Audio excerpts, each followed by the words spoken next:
Hola, ¿qué tal, hermanos, hermanas? Un gusto saludarlos a todos nuevamente en este canal de YouTube LM Cuernavaca. Vamos a continuar con las notas dogmáticas de Cristología y vamos a entrar de lleno, hermanos, porque les digo que es muy abundante el tema y no nos va a alcanzar todo este tiempo para hablar de todas aquellas notas dogmáticas que hay acerca de la Cristología. Vamos pues entonces a rezar el Ángelus y encomendarnos a Dios nuestro Señor a través de esta oración con nuestra Madre Santísima, pidiéndole que nos dé el don del Espíritu Santo, la adquisición de conocimientos y crecer en sabiduría, inteligencia y servicio y amor generoso. En el nombre del Padre, del Hijo y del Espíritu Santo. Amén. El ángel del Señor anunció a María y consiguió por obra del Espíritu Santo. Dios te salve María, llena eres de gracia, el Señor es contigo. Bendita eres entre todas las mujeres y bendito es el fruto de tu vientre Jesús. Santa María, Madre de Dios, ruega por nosotros los pecadores, ahora y en la hora de nuestra muerte. Amén. Y aquí la esclava del Señor. Hágase en mí según tu palabra. Dios te salve María, llena eres de gracia, el Señor es contigo. Bendita eres entre todas las mujeres y bendito es el fruto de tu vientre Jesús. Santa María, Madre de Dios, ruega por nosotros pecadores, ahora y en la hora de nuestra muerte. Amén. Y el Verbo se hizo carne y habitó entre nosotros. Dios te salve María, llena eres de gracia, el Señor es contigo. Bendita eres entre todas las mujeres y bendito es el fruto de tu vientre Jesús. Santa María, Madre de Dios, ruega por nosotros pecadores, ahora y en la hora de nuestra muerte. Amén. Ruega por nosotros, Santa Madre de Dios, para que seamos dignos de alcanzar las promesas de nuestro Señor Jesucristo. Amén. Oremos. Te suplicamos, Señor, que derrames tu gracia en nuestras almas, para que los que por anuncio del ángel hemos conocido la encarnación de tu Hijo Jesucristo por su pasión y cruz, seamos llevados a la gloria de su resurrección. Por el mismo Jesucristo nuestro Señor. Amén. En el nombre del Padre, del Hijo y del Espíritu Santo. Amén. Muy bien, hermanos, pues es un gusto estar con todos ustedes nuevamente en este día miércoles, con la gracia de Dios que nos ha permitido. Vamos a una de las notas esenciales de la fe cristológica y de la ciencia como tal, teológica, cristológica, que es el crucificado, es el Cristo resucitado por el Padre, que esta se llama la primitiva síntesis cristológica. Esta síntesis cristológica es primordial para el fundamento de nuestra fe y lo vamos a desarrollar. Entonces, ¿qué es lo primero? El acontecimiento de Pascua como origen del testimonio pascual. La confesión de Jesús como Cristo y por tanto la totalidad de la cristología como reflexión de la fe en Cristo se apoya en el carácter indeducible de un hecho histórico contingente. En las apariciones pascuales se revela a Jesús a sus discípulos como viviendo junto a Dios y como mediador del reino escatológico divino, atestiguado y respaldado por Dios, a quien llamaba su Padre. Entonces aquí está una primera clave, las apariciones pascuales. Dentro de la historicidad está esta revelación. Estoy casi seguro que si Cristo no se hubiera revelado como resucitado, yo creo que se cumpliría lo que dice Pablo en dos cosas. Pablo dice, si Cristo no hubiera resucitado, vana sería nuestra fe. Esa es la primera. Si Cristo no hubiera resucitado, vana sería nuestra fe. Y si Cristo no hubiera existido, mucho más vana sería la fe, ¿verdad? Entonces, esas dos cosas que puedo yo interpretar de esto que estamos comentando, porque las apariciones pascuales tuvieron que darse tiempo y muy precisos también, y San Juan nos da otra clave. San Juan en su Evangelio dice, si se hubieran escrito todas aquellas cosas que Jesús hizo después de resucitado, no cabría en el mundo libros donde contener toda aquella veracidad de la aparición de Cristo como resucitado.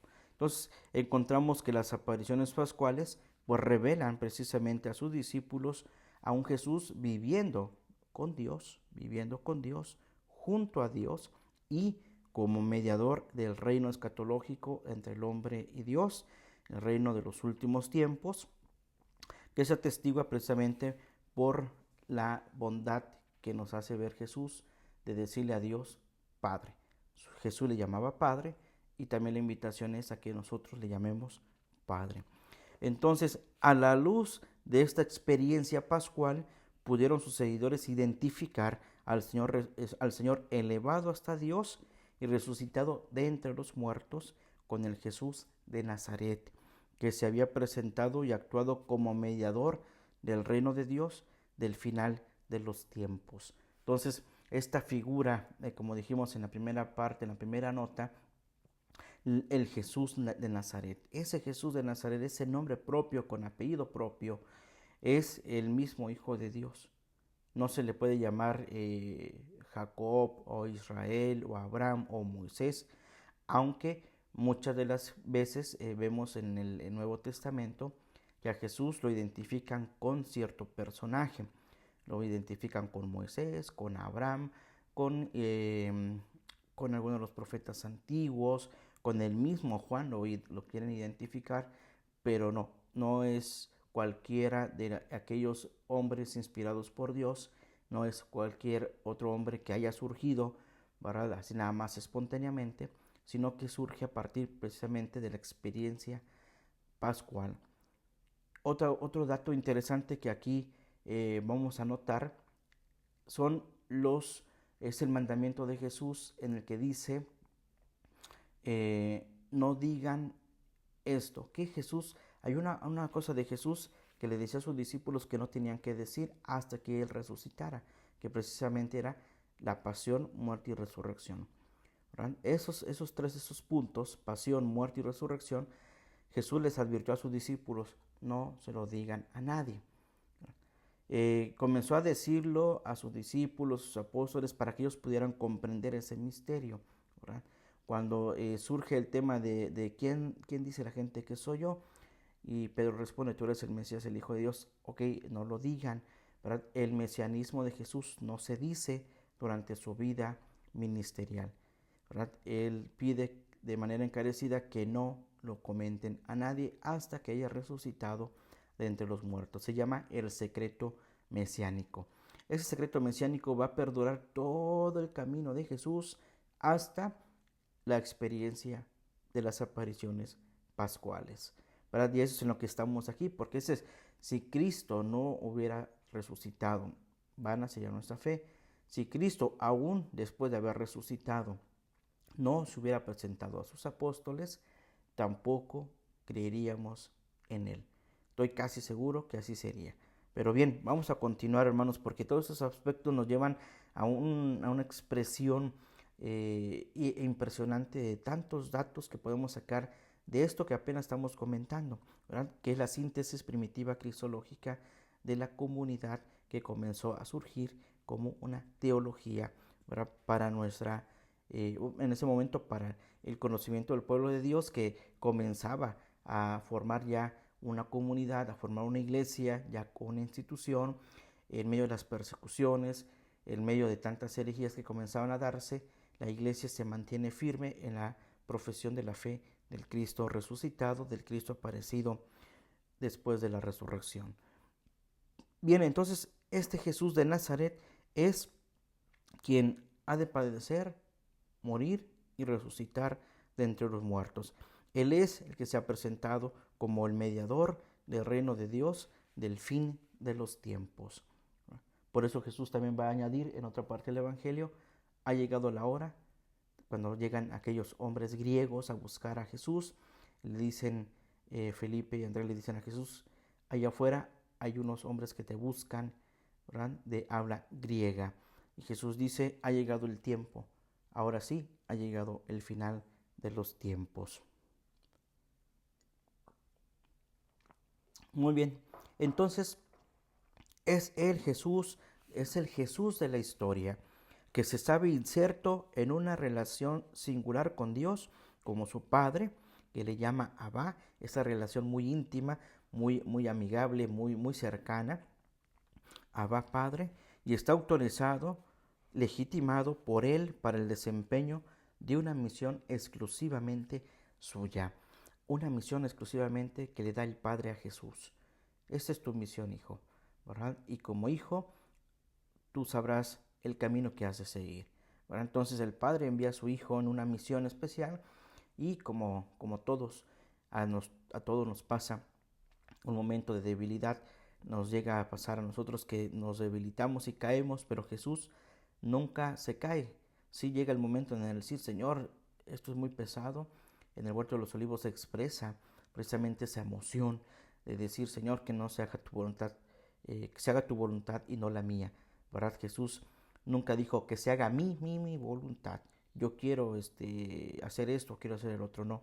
Sino que fue en esa vez también tentado por el maligno para que Jesús desistiera y él hiciera su propia voluntad, que seguramente ni voluntad iba a ser de él, porque el que lo hostigaba, el maligno, siempre estuvo atacando a Jesús, sino que es el mismo Jesús que dice, Señor, que se haga tu voluntad y no la mía, y de ahí toma fuerzas para seguir el camino que ya ha emprendido en la misión que su mismo Padre le ha encomendado. Es el hombre, pues, Jesús de Nazaret que a causa de su pretensión de proclamar el dominio escatológico aquí y ahora y de su llamamiento a creer en él y a seguirle, fue condenado por los hombres a morir en la cruz. Fíjense, ¿verdad? El dominio escatológico, cuando Jesús se presenta ante Pilato y le dice, oye, que tu reino, que tú vienes a implantar un reino, ¿de dónde es tu reino, no? Y Jesús le dice, mi reino no es de aquí, no es de hombres, mi reino es celestial.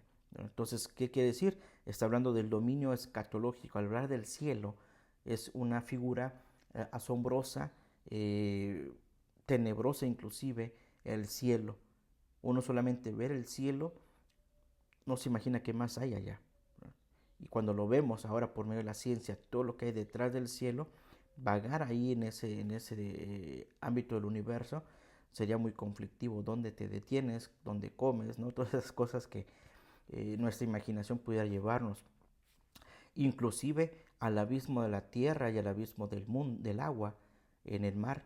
¿Cómo tú quieres entrar? No puedes. O sea, no hay una posibilidad de profundizar tanto porque en tierra se te acaba el oxígeno tanto como en el agua, ¿verdad? Y la implosión, explotas, ¿no? Desapareces, ¿no? Entonces, igual sucede en el cielo. Estamos en el ámbito escatológico precisamente, en ese ámbito del fin de los tiempos, ¿verdad? Y Jesús viene a proclamar precisamente ese dominio del final de los tiempos y hace un llamado Jesús a creer en Él y seguirle. Y todo esto que Jesús fue proclamando es la causa de la condena de Jesús por los mismos hombres para morir en la cruz. La condena de muerte es precisamente el haber compartido, ¿verdad?, la experiencia de este Dios Abba, de este Dios misericordioso, de este Dios escatológico y que no cumplía las expectativas de los hombres. Y los hombres mismos, ¿verdad?, son quienes acaban con la vida de Jesús.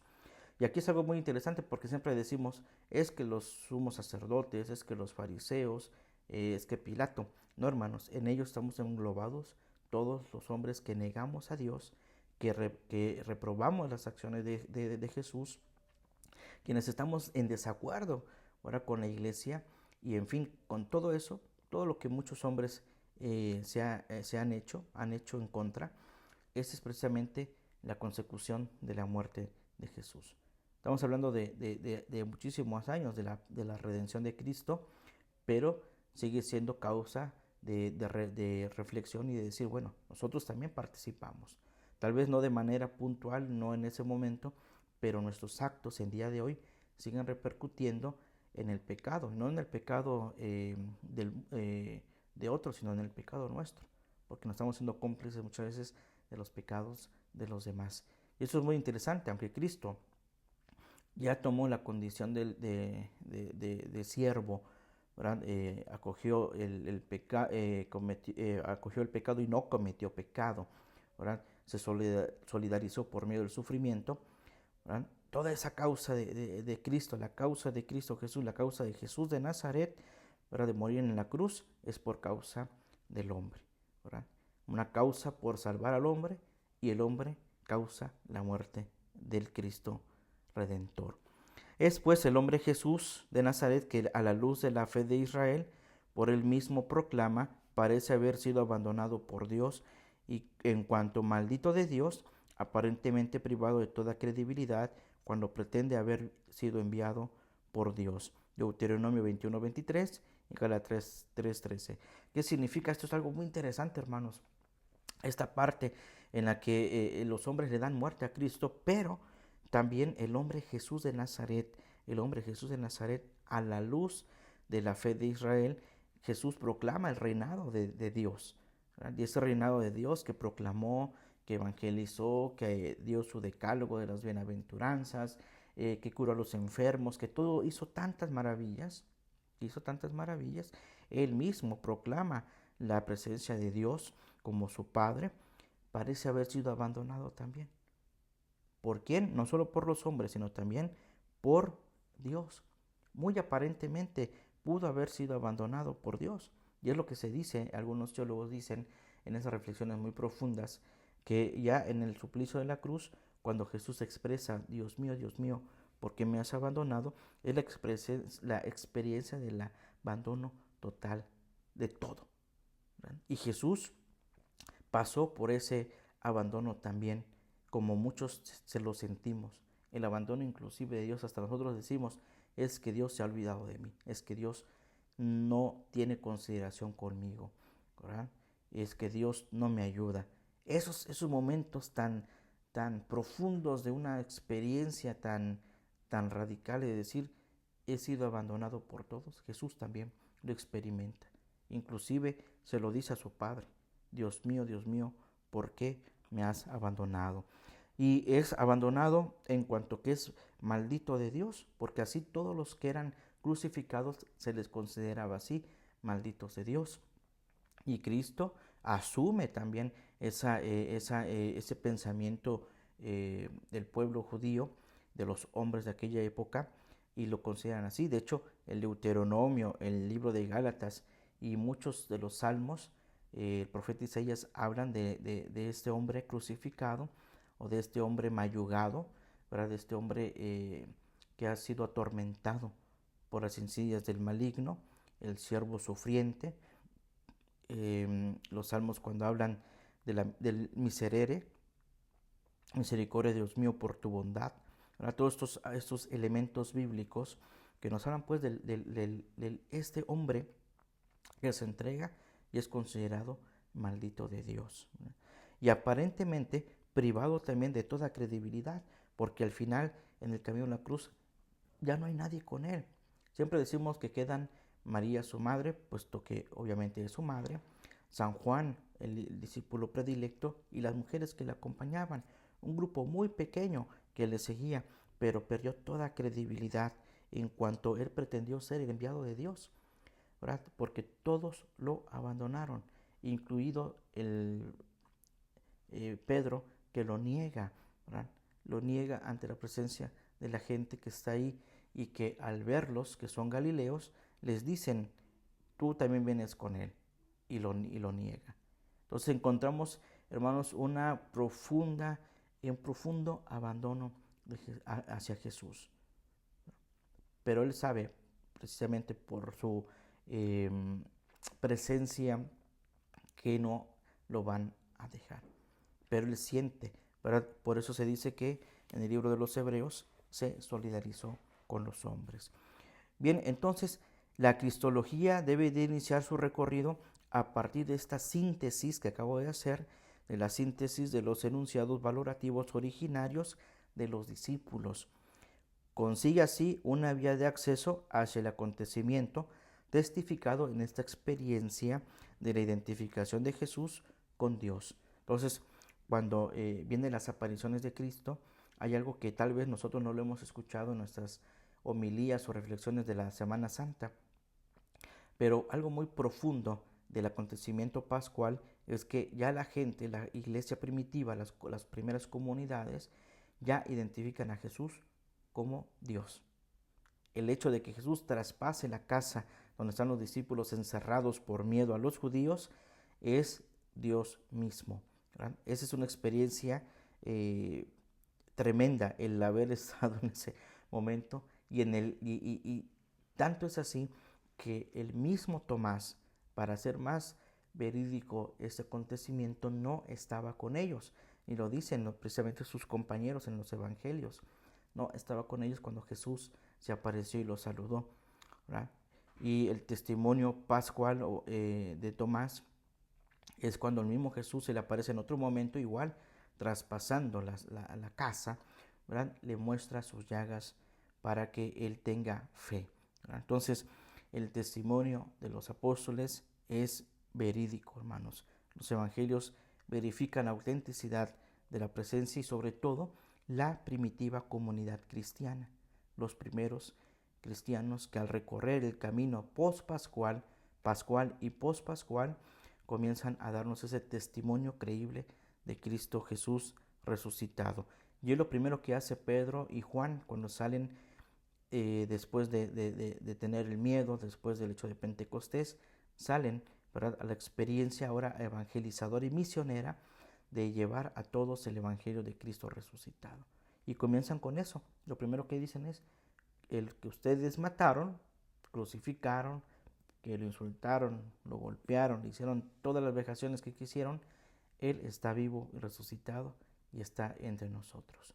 Por eso los evangelios también afirman la presencia de estos soldados en la tumba de Cristo, porque van y le dicen a Pilato: oye, dicen que este hombre dijo que al tercer día ha de resucitar, y para que no conteste eso y no vaya a ser que sus discípulos lo roben, manda a unos soldados. Entonces Pilato manda guardias al sepulcro, y después dice el evangelio que regresaron, ¿verdad?, a decirles a todos que se habían robado el cuerpo del Señor. Y eso es muy interesante, porque como unos soldados que teniendo armas, ¿verdad?, no pudieron resguardar una tumba con una roca, porque fue Cristo sepultado en una roca con una piedra gigantísima, y era de una persona adinerada que se compadeció de Cristo y le entregó ese sepulcro. Como siendo un grupo de soldados no pudieron contener a un grupo que supuestamente se robó el cuerpo del Señor. Y dice el Evangelio muy acertadamente, y esto se sigue diciendo hasta el día de hoy. Todas esas lecturas son durante el tiempo de la Pascua, ¿verdad? Y a veces solamente nos quedamos con el sábado de gloria, todo bonito, las lucecitas, Jesús resucitado, y ya no escuchamos los evangelios de la aparición de Cristo. Y ahí está contenida toda esta profundización de la comunidad cristiana, que precisamente nos hace ver ahora, reflexionar ahora, esa alegría, esa emoción de la comunidad en sus inicios, y que hoy debería de ser esa misma alegría, esa misma emoción de recurrir a este misterio de Cristo resucitado para todos los acontecimientos de nuestra vida, ¿verdad? Ahí debe de estar plasmada precisamente la cristología de nuestros tiempos. Bien, entonces todo este recorrido que hace Jesús, la gente lo identifica a Jesús con Dios, y con ello también hacia el acontecimiento pascual, hacia la revelación de Jesús, no solamente como Dios, sino como el Hijo de Dios mesiánico, el enviado, el Dios mesiánico del fin de los tiempos, y que va hacia el Hijo del Padre, que es parte constitutiva de la consumación esencial de Dios, ¿verdad? Este Hijo de Dios es Hijo del Padre. Si Jesús nos enseñó a decir Padre, porque es lo que la comunidad primitiva va reflexionando, este hombre Jesús de Nazaret nos dijo que Él era su Abba, su Padre. Entonces ahora nosotros podemos también decir Abba, y Jesús mismo lo dice: cuando ustedes digan esto, háganlo de la siguiente manera. Cuando enseña al Padre Nuestro, dice Padre Nuestro, Abba, ¿verdad? Y la gente ya lo identifica, ya no solo como el Mesías enviado de Dios, ya no solo como el Hijo de Dios, sino que ahora lo ve como el Hijo del Padre, ¿no? Y a la inversa, en la revelación de Jesús, Dios se comunica a sí mismo como el Abba, ¿verdad? Y también, así como Jesús dice que le digamos Padre a Dios, que Dios mismo se da a la inversa, Dios mismo se da a conocer a través de Jesús, y él mismo, ¿verdad?, se presenta como el Abba, yo soy el Padre. Así como en Moisés, que le dice, ¿y quién eres tú? ¿Tú quién eres? ¿No? Dice, yo soy el que soy, ¿verdad? Entonces, él se presenta como el Padre, yo soy el que soy. También Dios se presenta así, yo soy Abba, el Abba de Jesús, y como el origen intradivino, su Padre, ¿verdad? De la palabra divina esencial, ahora presente en el mundo y en y por el hombre Jesús de Nazaret, tanto escatológicamente como en su realidad encarnada. Entonces aquí encontramos esa relación tanto de Jesús como su Abba, mi Padre, y a través de Jesús el Padre se presenta como yo soy el Padre de Jesús, el Abba del Padre, del Hijo, perdón, el Abba del Hijo. Ahora, este acontecimiento de Pascua es el fundamento de la fe pascual. Esa es nuestra fe, la fe de la iglesia. Y la fe pascual es el origen del mensaje pascual. Todos esos mensajes pascuales que el mismo Papa realiza, ¿verdad? Son una expresión de la alegría de ese acontecimiento de la primera comunidad cristiana. Y este mensaje pascual único está presente en las diferentes testimonios pascuales. Bien, el primitivo querigma apostólico, los apóstoles son los primeros que anuncian el querigma. Solo hay una vía de acceso a la persona del Jesús histórico y su significación soterológica. ¿Verdad? ¿Qué quiere decir? Que estamos en eso, que solo hay una vía para conocer a la persona de Jesús histórico y el significado del final de los tiempos. La que lleva de la confesión de fe de los discípulos hasta Jesús se llama cristología explícita. ¿Qué quiere decir? Que dentro de la Sagrada Escritura, sobre todo dentro de la Sagrada Escritura, se habla de la tradición oral y tradición escrita, oral, más específicamente ahí en esos acontecimientos. En otros espacios de teología vamos a encontrar una cristología explícita, es decir, la que se dice, la que se habló, la que se fue proclamando, ¿verdad? Esa cristología que lleva a la confesión de la fe de los discípulos hacia Jesús, ¿verdad? Es como cuando te cuentan algo de alguien o algún acontecimiento, ¿verdad? Y tú ya adquieres un conocimiento, ¿verdad? Por ejemplo, un ejemplo de esto puede ser un accidente, que te digan, no, fíjate que ahorita hay un accidente en tal carretera, en tal parte, las cosas están feas, y la persona que está escuchando está adquiriendo eso y ya se está haciendo a su vez una información de prevención. Primero, de decir, bueno, hay un accidente, yo no puedo pasar por ahí. Segundo, hay que evitar los accidentes. Ahora si voy a manejar, voy a ser más cuidadoso. Tercero, pues ya veré en qué momento tendré que pasar por ahí. Tal vez más tarde, mañana, o hablar si tú tienes algún trabajo, alguna situación y no puedes pasar, tú arreglas el asunto. Entonces tú vas adquiriendo pues precisamente esa cristología explícita.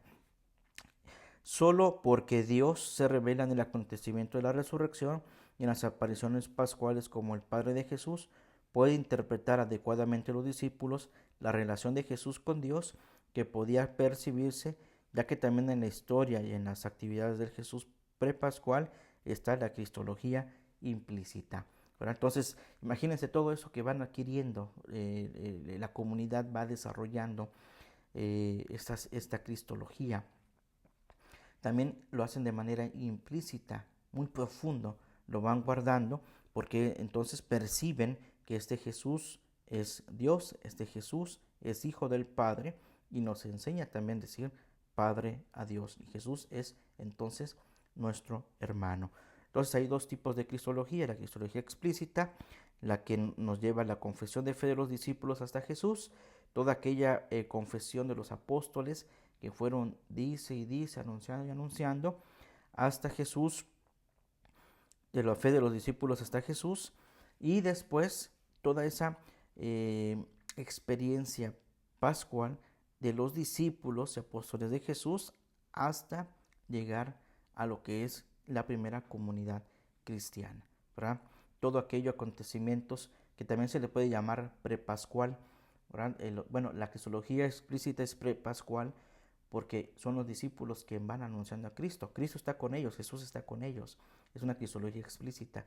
Pero cuando es la cristología implícita, es la experiencia después del acontecimiento pascual, ¿verdad? Bien, entonces aquí están estas dos relaciones. Ahora, en esta síntesis primitiva cristológica puede ser reconducida, a pesar de la multiforme variedad de formulaciones, a un único contenido básico, ¿verdad? Obviamente, las tradiciones orales hay muchas, ¿verdad? De hecho, en la Sagrada Escritura podemos encontrar ya solo en el Génesis 3 diferentes tradiciones bíblicas que enmarcan el acontecimiento de la creación del mundo.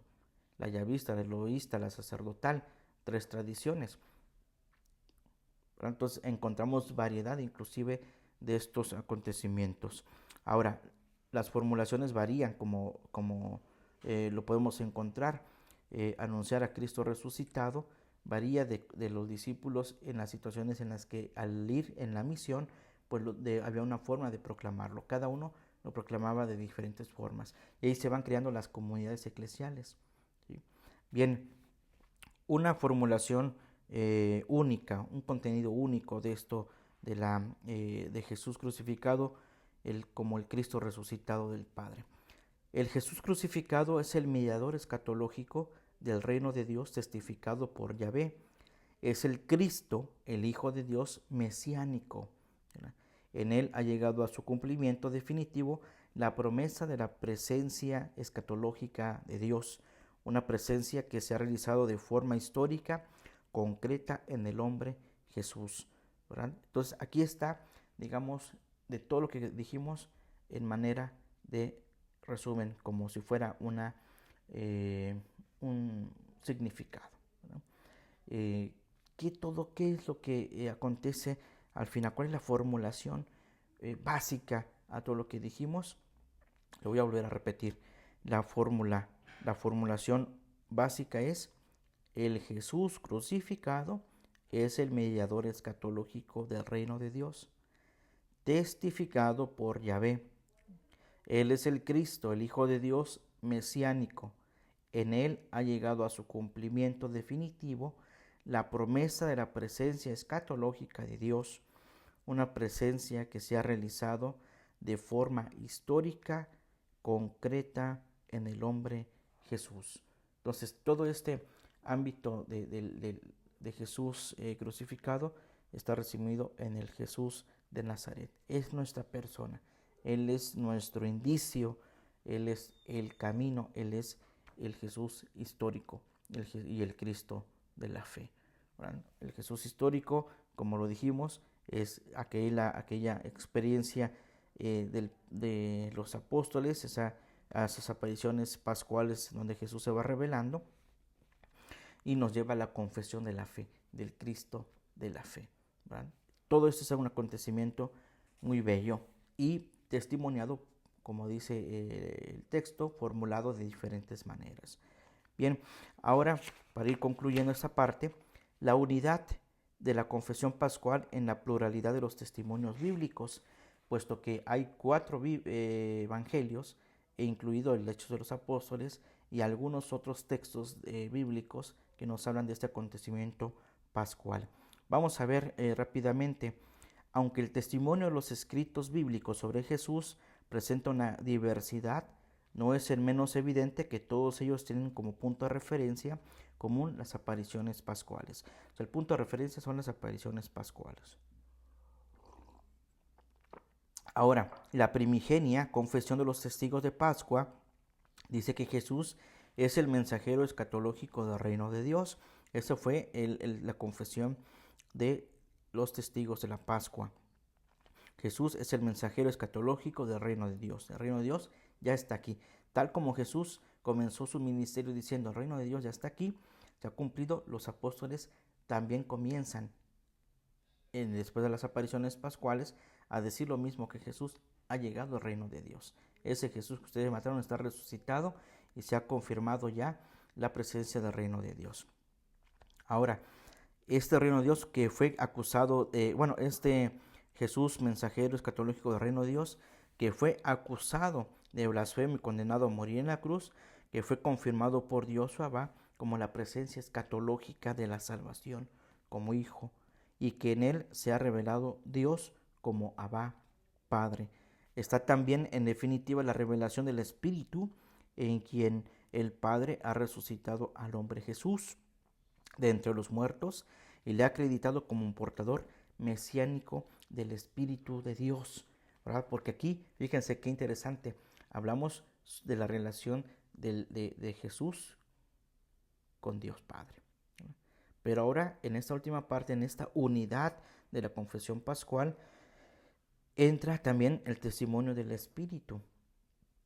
De ese Espíritu que el mismo Cristo dice, el mismo Jesús en el Evangelio dice, yo les enviaré le pediré a mi Padre que les envíe otro paráclito para que esté con ustedes y les revele todo lo esencial, ¿verdad? Entonces, hay una promesa también, ¿verdad? En esta revelación del Espíritu, en quien el Padre ha resucitado al hombre Jesús de entre los muertos y le ha acreditado como portador mesiánico del Espíritu de Dios.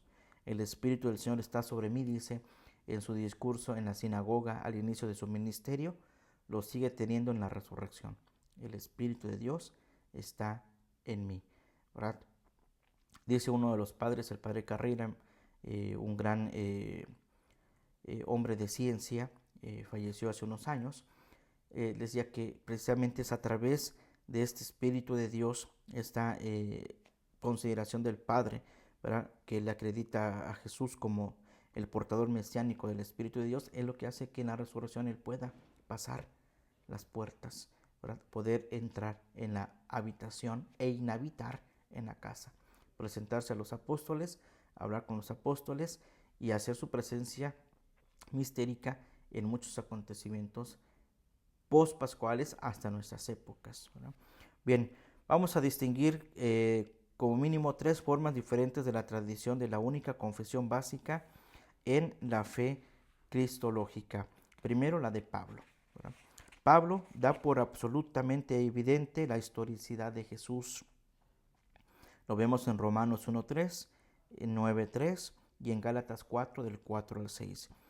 Pero su pensamiento se centra en la significación soteriológica de la cruz y la resurrección, aunque sin perder de vista el misterio de su persona misma, ya que hace girar sus reflexiones en torno al tema de la singular y exclusiva relación de Jesús como Hijo de Dios, su Padre, ¿verdad?, en quien se encuentra en el origen de la eficacia soteriológica de Jesús y de la revelación escatológica de Dios en cuanto a salvación de los hombres. Entonces, para Pablo,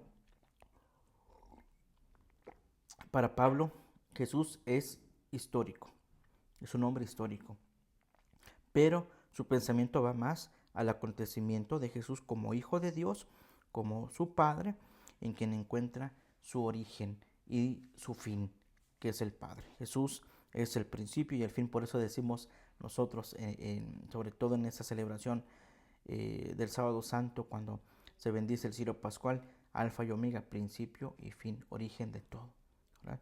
A Él sea la gloria y la eternidad por los siglos de los siglos, amén, cuando se ponen los números en el cirio pascual. Bien, la segunda tradición, los evangelios sinópticos. ¿Cuáles son los evangelios sinópticos?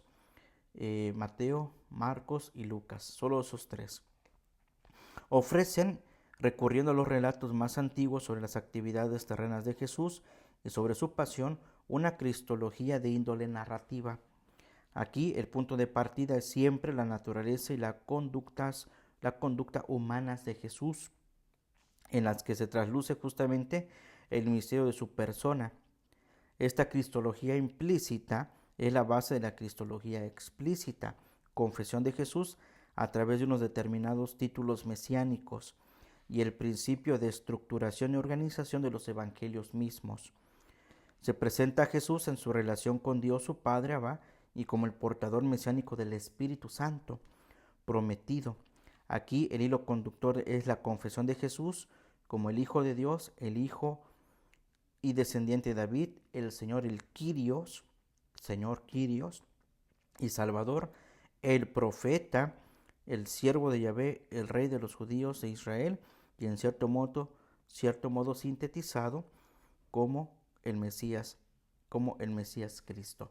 Fíjense cómo nos presentan los evangelios sinópticos otra perspectiva de un Jesús, ¿verdad?, que con sus actividades terrenas lo van identificando como el Hijo de Dios, lo van identificando como enviado del Padre, y también lo identifican como el que les va a enviar el Espíritu Santo, y lo identifican también como descendiente e hijo de David, lo identifican como Señor, y le van dando los títulos, esos títulos que hoy conocemos de Jesús, que son muchísimos: el Señor, el Dios nuestro, mi Dios. Todos esos títulos son nacidos de los evangelios sinópticos y de la interpretación, obviamente, de los evangelios sinópticos. Y esta forma es la segunda que nos da esa tradición la fe escatológica. Muy interesante esa segunda parte. Fíjense cómo Pablo solo lo ve en un pensamiento de historicidad. Jesús es histórico, Jesús es evidente, ¿verdad? Y solo se detiene como ver a Jesús en su relación como Hijo de Dios Padre, en que se encuentra el origen de todo, principio y fin. Y los evangelios ya nos hablan de diferentes formas, ¿verdad?, de esa cristología implícita, de aquello que es la confesión de fe de los discípulos, cómo lo van viendo a través de la vida humana, su hacer, su quehacer humano, y cómo le van dando su relación con su Padre. Es el portador mesiánico del Espíritu Santo, es el Señor, descendiente de David, rey de los judíos. En síntesis, dirían por ahí, Mesías Cristo. Para los evangelios sinópticos, Jesús es el Mesías Cristo. Y por último, el Evangelio de San Juan. El Evangelio de San Juan, sobre todo, tanto en el Evangelio de San Juan como en su primera carta, como una combinación de la cristología narrativa y la confesional, el relato de la historia terrena de Jesús está claramente integrado en la revelación del misterio de su persona, ¿verdad? La biografía de Jesús ilumina su misterio personal, su trascendencia, es decir, su unión con el Padre y su origen en Dios. Se interpreta su misterio pascual como la revelación en su historia y en su destino y de su gloria divina junto al Padre. La razón más honda de la identidad del Dios de la revelación con Jesús radica en la unidad de esencia y de vida con la palabra eterna que estaba y está junto a Dios y que se manifiesta en la relación intradivina del Hijo al Padre que fundamenta el ser humano. Fíjense qué interesante es esta parte, porque San Juan nos da otro testimonio, el testimonio de la palabra hecha carne. Eso con el cual comienza su evangelio San Juan, ese es el mismo testimonio que nos da su reflexión. Para San Juan, sí es Jesús enviado del Padre, Abba, su Padre Celestial, pero también esa relación intradivina, muy intradivina. Yo creo que San Juan es uno de los grandes místicos, también evangelistas y místico, porque él va a lo profundo de la Santísima Trinidad para descubrir esa relación intradivina, ¿verdad?, que está con el Padre y el Hijo. Entonces, si al crear el mundo, el Padre dice que haya luz, y se hizo la luz, y vio Dios que todo era bueno, pero cuando se haga la luz y cuando llega a la creación del hombre, dice: hagamos al hombre a su imagen, a la imagen y semejanza, ¿no? Entonces ahí ya está hablando de que alguien está con él, con Dios, ¿verdad? Y eso mismo está en todos los pasajes del Antiguo Testamento, de esa relación del Espíritu de Dios, el Espíritu de Dios que está en Moisés, en Abraham, en los jueces, en muchos profetas y profetisas, y cómo es el Espíritu de Dios que los va guiando en el desierto, en fin. Y cuando llega el Nuevo Testamento, la plenitud de los tiempos con Cristo Jesús, Jesús el de Nazaret, Jesús el Mesías, Jesús el Cristo, el Mesías Cristo, San Juan lo va a identificar como la palabra eterna del Padre. Ya no es, como dije en la anterior transmisión, ya no es Juan la voz que clama en el desierto, sino ahora es la palabra que está encarnada. Muy bien, hermanos, pues hasta aquí dejamos esta parte. Espero sea también de mucha ayuda para conocer un poquito más esta cristología, que es pues fundamento, es el fundamento de las comunidades primitivas. Y eso, todo eso que la primera clase y esta segunda, que les he compartido esto va a llevar a lo que hoy conocemos como la confesión de fe del credo niceno-constantinopolitano, el credo de nuestra fe, ¿verdad? Y todas las doctrinas que han surgido, ¿verdad?, en este hecho de la teología, y también todas aquellas herejías que fueron surgiendo a través de estos pensamientos de la cristología explícita, de la cristología implícita, de la cristología narrativa, de la cristología descriptiva, de toda la cristología y de todo, hermanos. Y es un ámbito especialmente muy atractivo porque te puedes imbuir ahí en mucho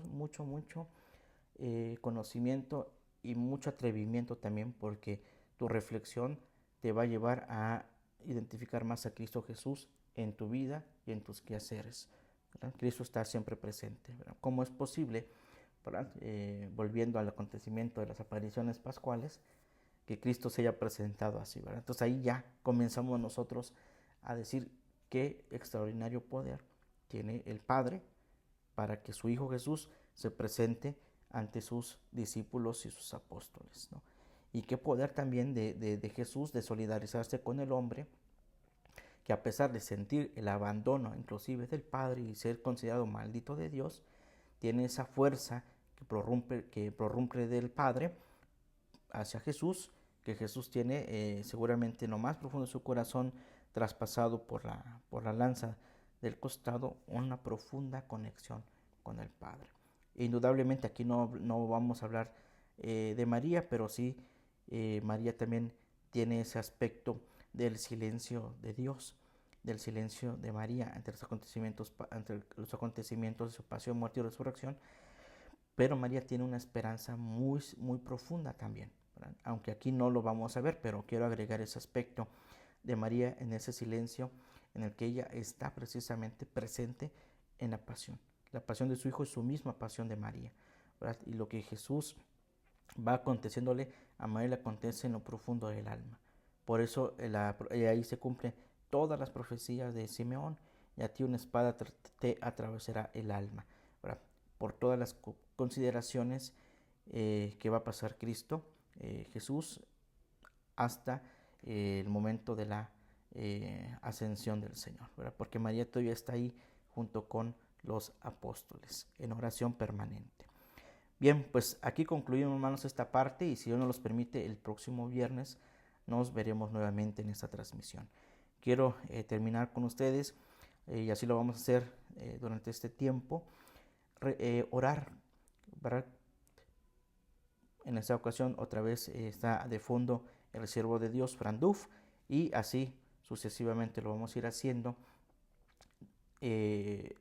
pidiéndole al Señor su pronta beatificación de los tres hombres importantes de la Legión de María: el siervo de Dios Fran Duf, el siervo de Dios Alfonso Lam y la venerable Delquín, esperando que en Dios prontamente se den sus canonizaciones. No dejemos de orar, hermanos, porque eso es lo que nos piden, ¿verdad? Desde Irlanda, la sede de la Legión de María, orar que la oración para pedir la beatificación del siervo de Dios Fran Duf se siga haciendo, y más constantemente. Vamos pues a terminar con esta oración. Dios Padre nuestro, tú iluminaste a tu siervo Fran Duf con un conocimiento profundo del misterio de tu iglesia como cuerpo de Cristo, del lugar que ocupa María, la Madre de Jesús, en este misterio. En su inmenso deseo de compartir este conocimiento con los demás y en filial dependencia de María, él formó su legión para que fuera un signo de su amor de madre para con la humanidad y un medio de enrolar a todos sus hijos en la obra evangelizadora de la Iglesia. Te damos gracias, Padre, por los dones con que le dotaste y por los beneficios obtenidos para la Iglesia por su fe intrépida y radiante. Te suplicamos confiadamente que por su intercesión nos concedas esta gracia, la paz del mundo y el aumento de nuestros presidium. Te pedimos también que, si es tu voluntad, sea reconocida por la Iglesia la santidad de su vida para gloria de tu nombre. Por Jesucristo nuestro Señor. Amén. El Señor esté con ustedes y con tu espíritu. La bendición de Dios Todopoderoso, Padre, Hijo y Espíritu Santo, descienda sobre ustedes y permanezca para siempre. Amén. A Jesús por María. Ave María. Secula seculorum. Amén. Que pasen pues, hermanos, un excelente día, que Dios les bendiga y si Dios nos los permite, nos vemos el próximo viernes. Saludos y bendiciones a todos.